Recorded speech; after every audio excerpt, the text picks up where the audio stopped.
Señor, gracias por esta mañana poder estar en tu presencia. Tú estás aquí, Señor, y a ti te adoramos, a ti te exaltamos como hemos cantado.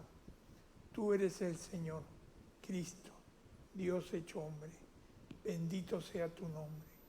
Gracias por venir a nuestras vidas. Gracias por visitarnos.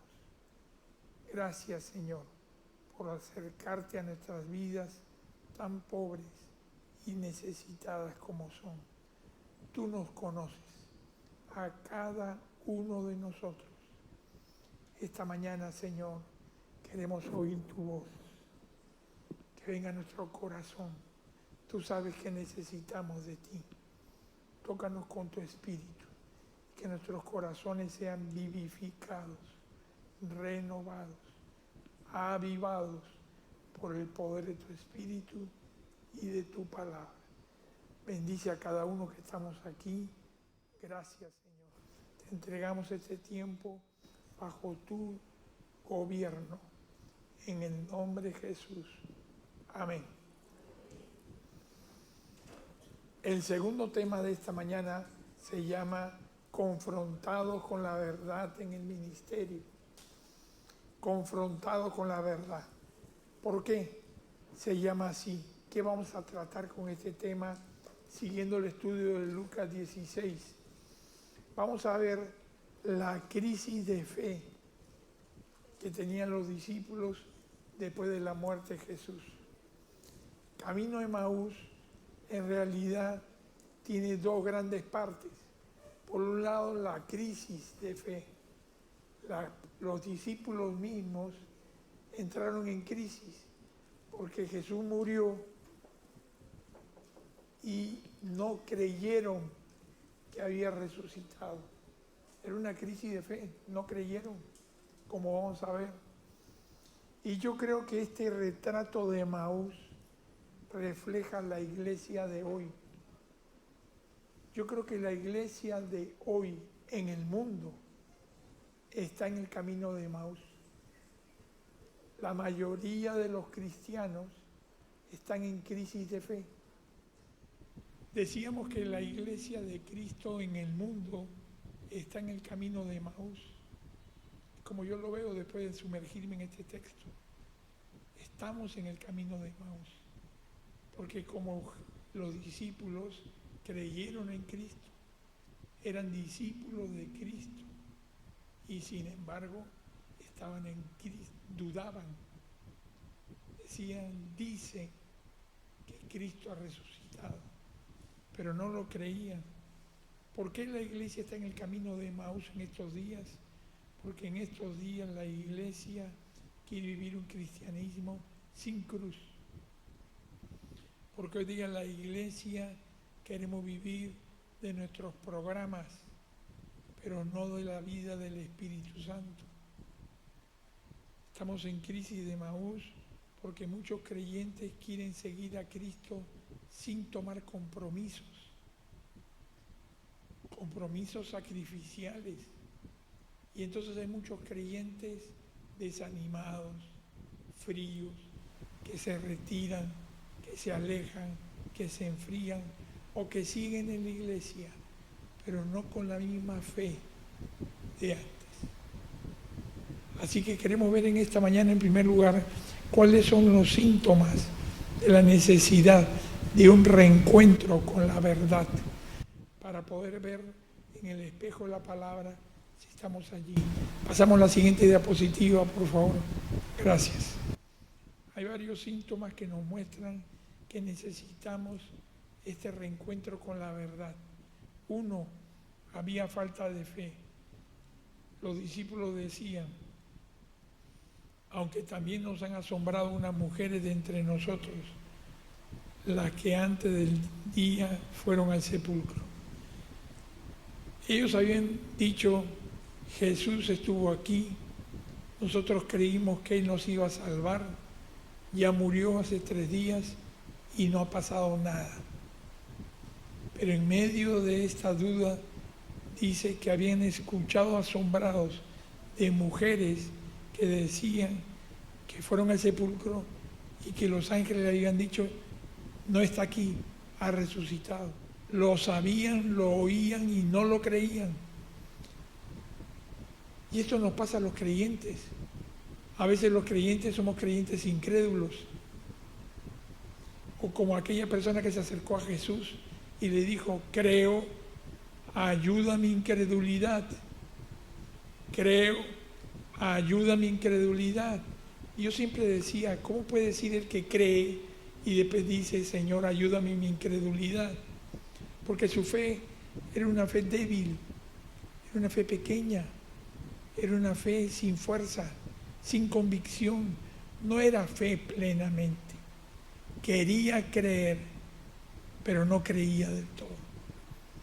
¿Y no te pasa a ti a veces que hay momentos así en nuestras vidas, que vienen pruebas, enfermedades, dificultades, no a ti, tal vez a tus hijos o a un ser querido, y tú dices, este hermano tan fiel, ¿cómo ha permitido Dios que tenga esta prueba? Y dudas, crees, pero cusicusá, ¿no es cierto? Poquito sí, un poquito no. Creo sí, pero tal vez no. Quiero creer, pero Señor, ¿cierto? Esta lucha de la fe, esta crisis de la fe, hay que resolverla yendo a la verdad del Señor. No olvidemos algo importante, la verdad para el cristiano no es solo un concepto, no es solo doctrinas, no es solo la lista de la declaración de fe. Para el cristiano la verdad es más, es una persona. Jesús dijo, yo soy la verdad. San Agustín decía que él no encontró la verdad, sino que la verdad que es Cristo lo encontró a él. Porque la verdad es una persona. Así que cuando dudamos de la verdad, ¿dudamos de quién? De Cristo. Piensa, estamos frente a Cristo y no lo vemos como no lo veían los discípulos, camino de Emaús, que hablan con él creyendo que era un forastero, ¿se acuerdan del texto? Y no sabían quién era. Y sorprendidos ellos decían, ¿quién será este que está tan enterado? Y era el mismo Cristo. Otra de las cosas que pasan cuando nos falta un reencuentro con la verdad es que nos viene el desánimo. Fíjate que dice en la siguiente ahí, diapositiva. Ellos le cuentan a este forastero, entre comillas, que era Jesús y no lo sabían. Pero nosotros esperábamos que Él era el que había de redimir a Israel. Y ahora, además de todo esto, hoy es ya el tercer día que esto ha acontecido. ¡Qué palabras! Nosotros esperábamos, es decir, nos hicimos la idea, están hablando de una nostalgia, están recordando tal vez el momento cuando emocionados ven los milagros de Jesús y Pedro se levanta en medio de todos y a nombre de todos dice, tú eres el Cristo, el Hijo del Dios viviente. Ellos confesaron que Jesús era el Cristo y ellos estuvieron allí y supieron de esto. Sin embargo, ahora dicen, esperábamos que Él redimiera a Israel, pero no ha pasado nada. A veces en la vida cristiana nos pasa eso. Creemos en el Señor, confiamos en Él, ponemos nuestra confianza, nuestras oraciones, armamos cadena de oración, nos arrodillamos todos los días, leemos la palabra pidiéndole algo al Señor, pero después vemos que no ha pasado nada. Dios dice no, o Dios dice espera, o según nosotros Dios no dice nada y nos caemos en pozos de desánimo. Esto le pasa a cualquier creyente y a líderes. Míralo a Elías dudando en la cueva, huyendo de Jezabel. Míralo a Jonás desanimado en el barco. Míralo a Pedro triste, desanimado después de la negación. Así que el desánimo, la frustración, el no ver lo que esperaba del Señor, es parte de la experiencia de la vida cristiana, según la palabra. Y Dios lo permite ¿para qué? ¿Sabes para qué? Para purificar nuestra fe. Para que tú mismo veas cuál es tu fe, cuánta fe tienes. Y si tu fe solamente es emocionalismo, activismo, o realmente, a pesar de que no ocurre lo que esperabas de parte de Dios, sigues creyendo en el Señor. No por lo que ves, no por lo que sientes, sino porque sabes quién es Él. Ya lo he vivido antes. Y los recuerdos del pasado, de experiencias con Dios, nos reafirman el carácter bueno y de amor de Dios, a pesar que lo que ves no se parece a nada a lo que esperas. Te ha tenido que pasar esa experiencia, seguro, en la que Dios te manda al desierto, donde no hay señales prodigiosas, no hay sentimientos gloriosos, no hay respuestas visibles. Aparentemente no pasará lo que esperábamos, pero sin embargo uno experimenta la certeza de que Dios está con nosotros, de que el Señor está con nosotros. Y no podemos explicar cómo, no podemos explicar de qué manera, pero uno sabe que el Señor está allí con nosotros a pesar de nuestra lucha. Muchas veces nosotros queremos en la vida cristiana vivir la victoria de la corona sin vivir la victoria de la cruz, que es morir uno mismo. Ir yo a la cruz, saber que no es por emociones ni por recibir lo que queremos, sino por vivir en la voluntad de Dios. Y eso requiere un cristianismo acerado, de acero, no de mantequilla que se derrite bajo el sol de la prueba. Y Dios permite pruebas en las que esperábamos algo bueno, algo que puede ser conforme al plan de Dios, algo que creemos que sería de bendición, algo que pensamos que era de acuerdo a la voluntad de Dios, pero no viene, no hay nada. Y entonces Dios nos ayuda a pasar de la victoria de la corona a la victoria de la cruz, de la fe del sentimiento a la fe en la palabra de Dios. Y la vivencia del pasado nos recuerdan cómo es el carácter de Dios. Y aunque no veamos nada, no dudamos de Él, porque sabemos cómo es Él. Y eso es suficiente. Los discípulos pasaron por esta prueba y tuvieron otro signo más. Fíjate, perdieron el sentido de propósito. No solo hubo desánimo, falta de fe, pero perdieron el sentido. De pronto su vida se turbó tanto.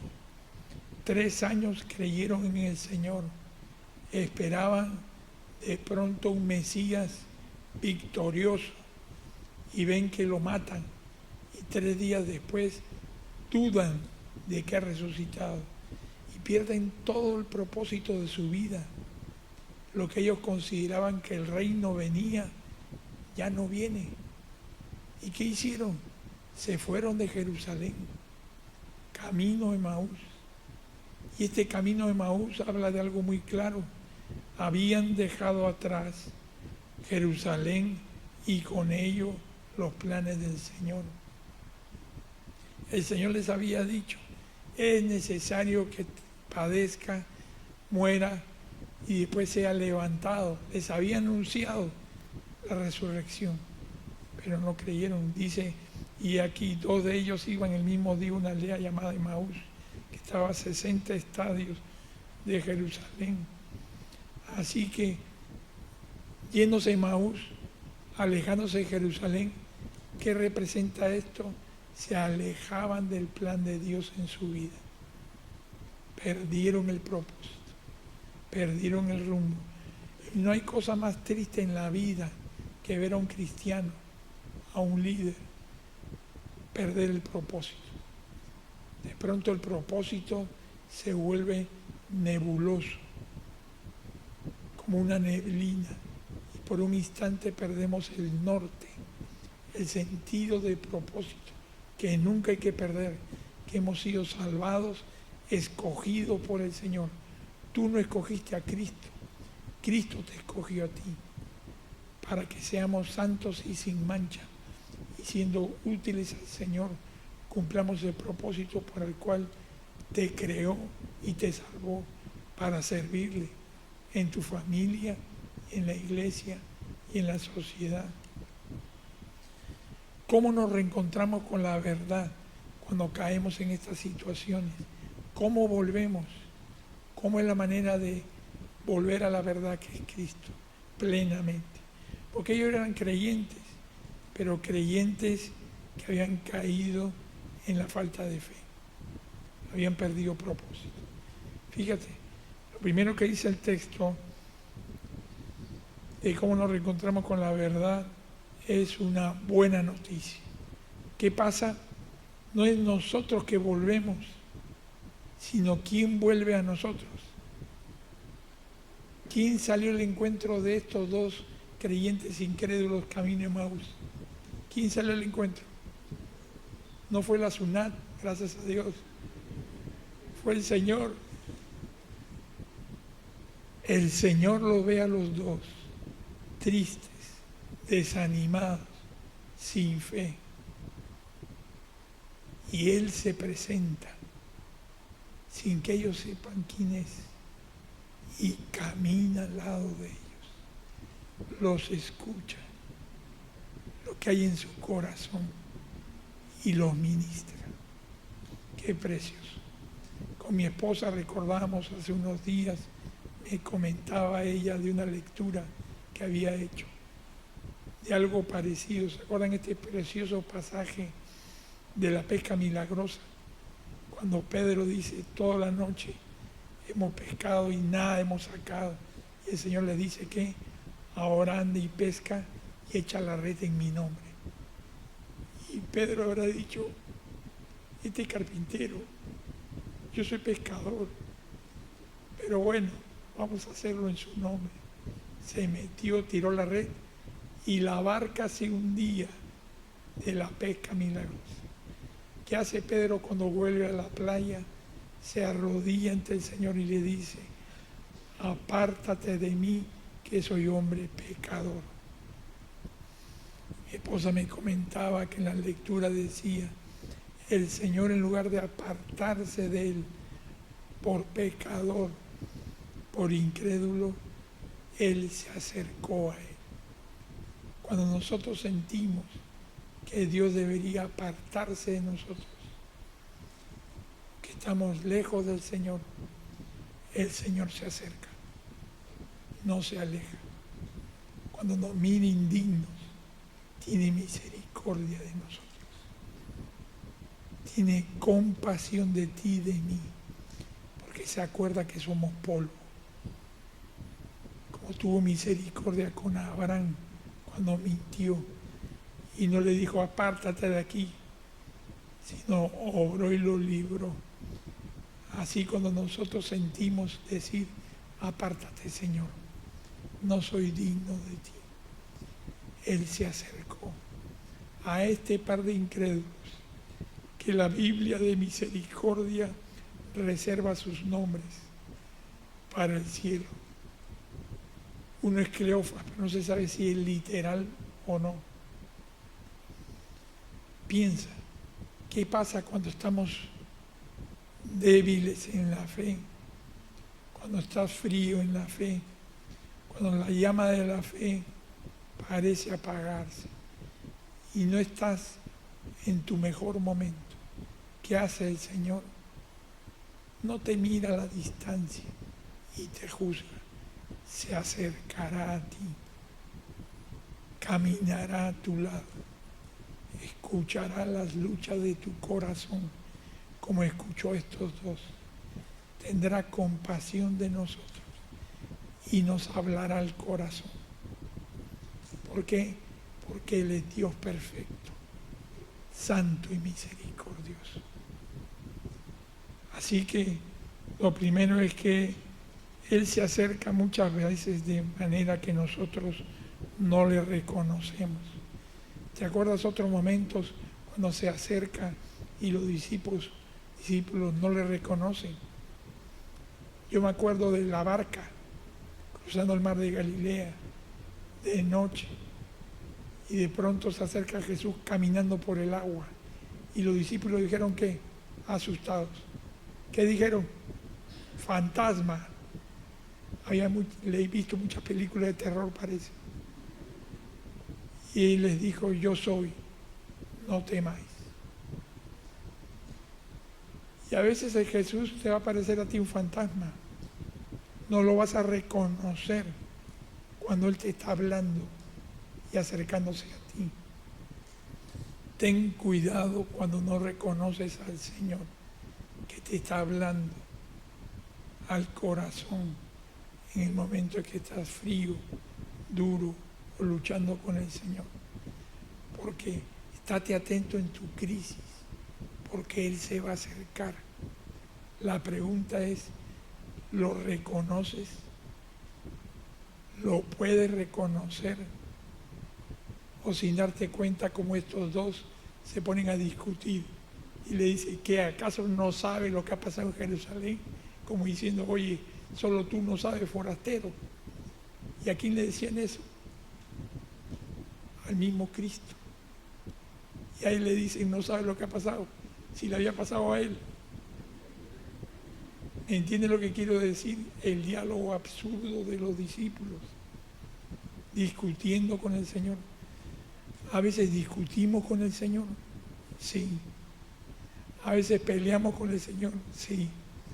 Le jaloneamos la manga al Señor como niño malcriado, sí. A veces le insistimos al Señor, sí. ¿Y qué pasa? El Señor, como con Pedro, no se aleja, no se escucha. Como escucha un padre, una madre al niño, para enseñarlo, instruirlo y ponerlo en el buen camino. Ese es el Señor que nos muestra que Emaús que tenemos. Así que no tengas duda que Él vendrá, se acercará a ti. Tal vez ya lo está haciendo, tal vez ya te está hablando de algo que quiere que escuches. La pregunta es, ¿lo reconoces? Que es Él quien te está hablando. Antes de entrar al ministerio pastoral, durante 2 años yo luché con el llamamiento. Yo decía, Señor, está muy bonito que hayan pastores. Te recomiendo fulano y a sultano de la iglesia. Eso van a ser buenos pastores. Pero yo, Señor, ni hablar. Conmigo no cuentes. Yo cualquier cosa menos pastor. Pero el Señor me habló. Y yo me di cuenta en un momento que me estaba peleando con Dios. Y en las noches predicaba en una campaña evangelística. Y en el día me peleaba con Él. Hasta que el Señor me agarró con un texto de la palabra. Me humillé, me arrodillé. Dije, Señor, te voy a obedecer. Y hasta pastor estoy dispuesto a ser. ¿Qué importa? Y acá estamos, obedeciendo al Señor. A veces no lo reconocemos. Escucha quién te está hablando. Porque Dios te está hablando. Porque Él es nuestro pastor. Y las ovejas oyen su voz y le siguen. ¿Te acuerdas de ese texto? Las ovejas oyen su voz del buen pastor y le siguen. Otra característica, como volvemos, es que el Señor nos enseña que no hay triunfo sin sufrimiento. No hay triunfo en la vida sin cruz. y ellos no lo veían. Ellos le dicen, el Señor les dice a ellos, no era necesario que el Cristo padeciera estas cosas y que entrara en su gloria. Ellos veían la cruz como fracaso. Lo mataron, se acabó la película, vámonos a nuestra casa. Pero no se dan cuenta que la cruz era el gran triunfo de Dios, pagando el pecado del hombre, venciendo a Satanás, venciendo al mundo, venciendo a la naturaleza caída. Y el gran triunfo de la cruz no lo veían, no lo entendían, y no entendían que el alto costo de la muerte de Cristo era la única manera de salvación y de victoria para los cristianos. Somos vencedores porque Él venció en la cruz a la muerte. Cuando no entiendes esto, no entiendes el valor de la cruz. Si no entiendes la cruz, no entiendes el cristianismo, no entiendes la vida cristiana.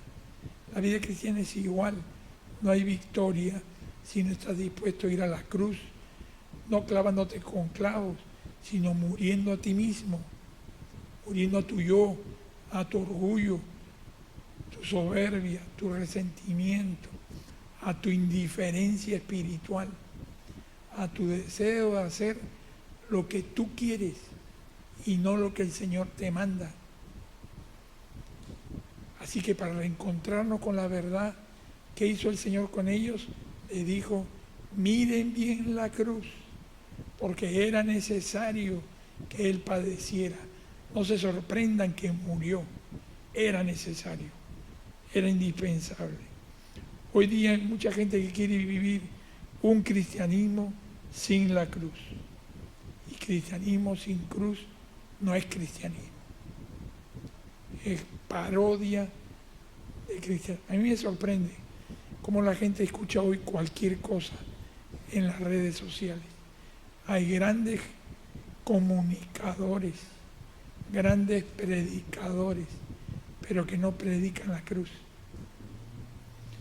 Yo escucho a algunos de los más conocidos, te hablan bonito, te cuentan chistes, te hacen reír, la pasa chévere, pero tema de pecado, tema de cruz, tema de morir al yo, no.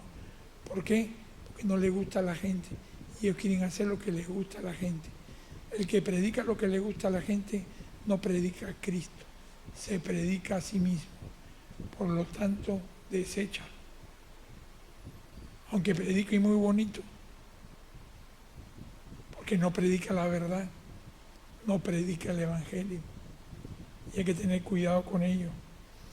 ¿Qué más le dice el Señor para que vuelvan a la verdad? Les declara las Escrituras.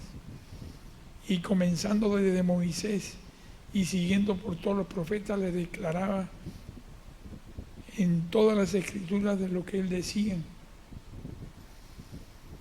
Es decir, usó la palabra para que ellos vuelvan de la crisis de la fe a la verdad.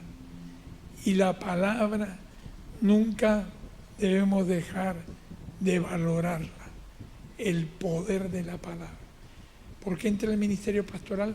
Porque un texto de la palabra, Timoteo, el Señor usó ese texto que dice, palabra fiel y digna de ser recibida por todos es esta, que Cristo murió por los pecadores, de los cuales yo soy el primero, dice Pablo.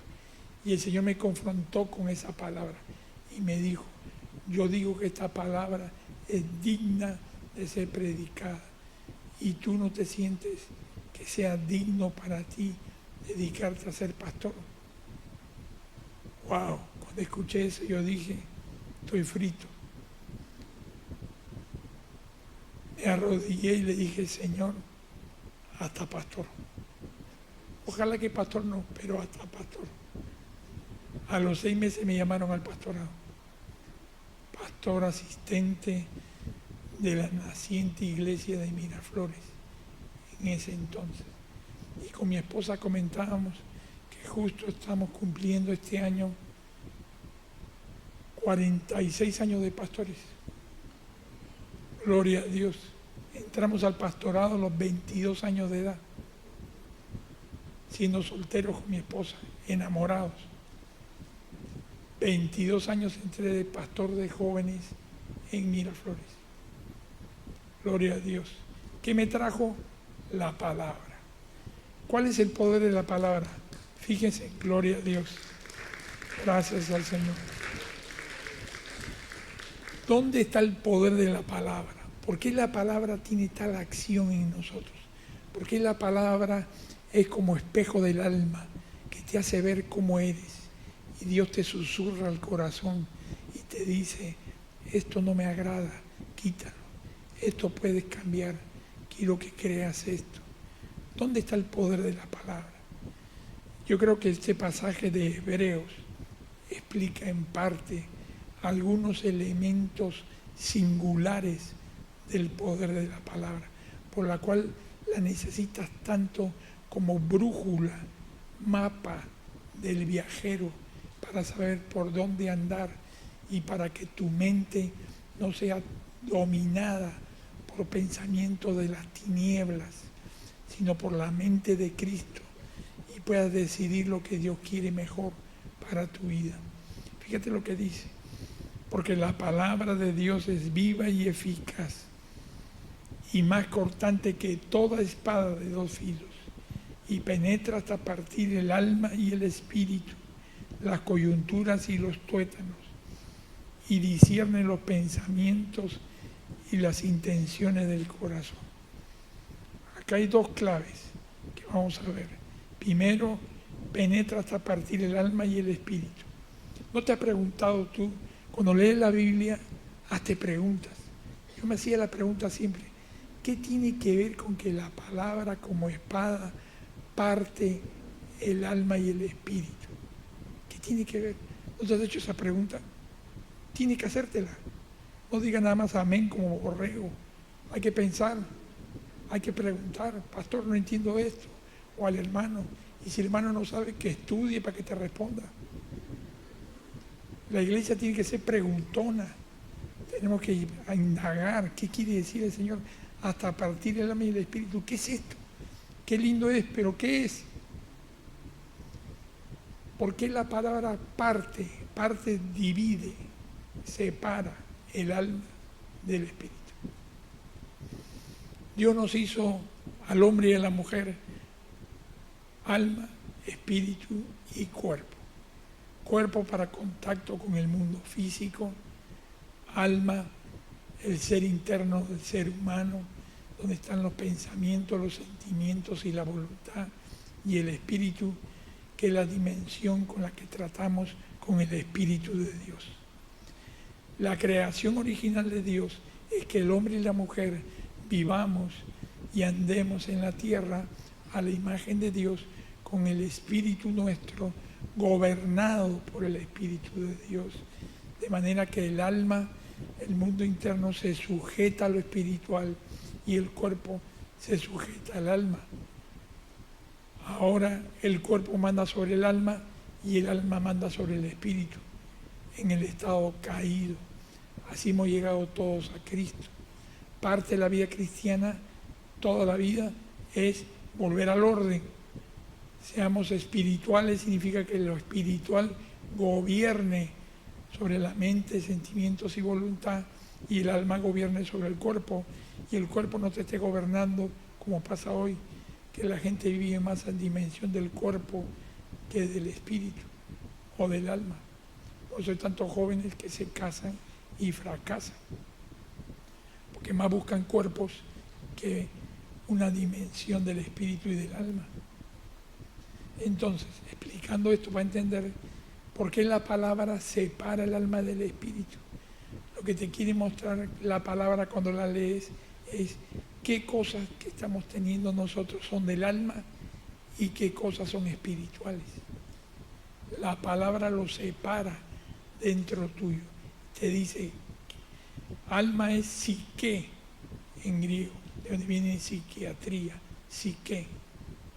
Y espíritu en el griego es neuma, de donde viene neumatología o neumáticos, porque está lleno de aire.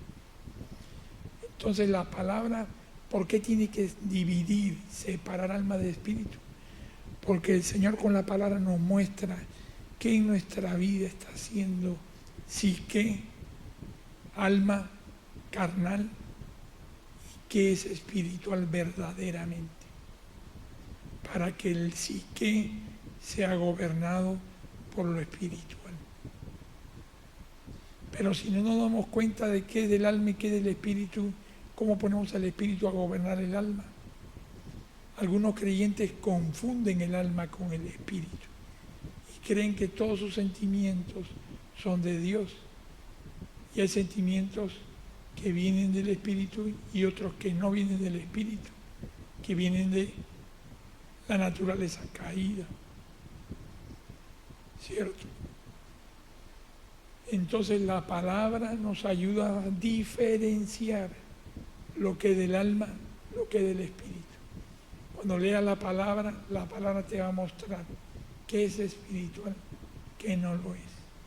Capta lo que la palabra dice. Trata de entenderlo. Y discierne los pensamientos y las intenciones. Discernir aquí es analizar, descubrir, revelar.